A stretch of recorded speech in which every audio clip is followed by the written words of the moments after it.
মাম্মাম কিছুদিন থেকে শুধু টুটি টুটি করছে, মানে মুখ দিয়ে বের হয় না রুটি, তো টুটি টুটি করছে। তো মাঝে মাঝে রেস্টুরেন্ট থেকে কিনে দিই, এই সবসময় তো কেনা সম্ভব না। তো মামার একটা হটপট নিয়েছি, মাম্মা ওখানে ঠোঁট ফুলিয়ে বসে আছে। তো কারণটা বলছি কেন, তো এটা যে রুটি যে ভাবটা ধরে সেটা না ধরে এটার জন্য। তো এটা খুব সুন্দর। তো কালারটা কেমন ছিল অবশ্যই একটু কমেন্ট করে বলো। মিন্টন কোম্পানি, এমনি তো ভালো হয়, খারাপ না। যদি ব্র্যান্ডেড হোক, এবার কিছু কিছু খারাপও হয়ে যায়, ব্যবহার করার পর বোঝা যাবে। এরকম মিন্টুর কোম্পানিটা ব্যবহার করেছিলাম, তো খাবার নষ্ট হয়ে যেত, মানে ভালো না। কিছু কিছু জিনিসটা নামেও চলে।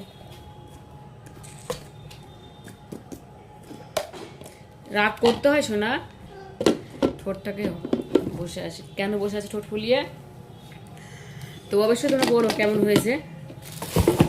তো পাশে একটা দিদি ভাই ভুট্টো দিয়েছে, তো এক্ষুনি দিল, জাস্ট বসলাম, মানে ব্যালকনি মানে গ্রিলে ফাঁক দিয়ে দিল আমাকে। এই তো ছাড়িয়ে দিয়েছি, ভেঙে দেবো না, ভেঙে দিয়েছে। তো কাঁচা ভুট্টো দিয়েছে, আলাম পুড়িয়ে দেবো। তো ওই তো ওই পাশে দিদি ভাইটা দিল কাঁচা ভুট্টো। বাহ, এবার খুশি, ওটার জন্য মুখটা হপ করে বসেছিল। তো এগুলো মনে হচ্ছে পুরো শ্যামায় তেমন হচ্ছে, কিন্তু এগুলো ভুট্টোর।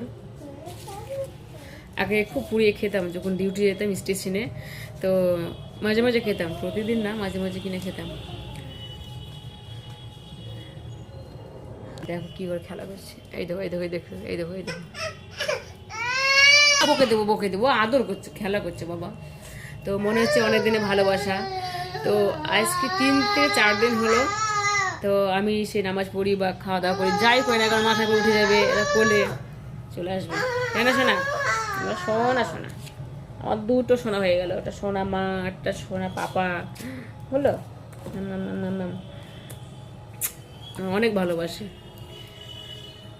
তো ঠিক আছে, চলো বন্ধু, টাটা। তো লাভ ইউ অল, সবাই খুব খুব ভালো থেকো, সুস্থ থেকো, নিজের খেয়াল রেখো। তো চলো টাটা।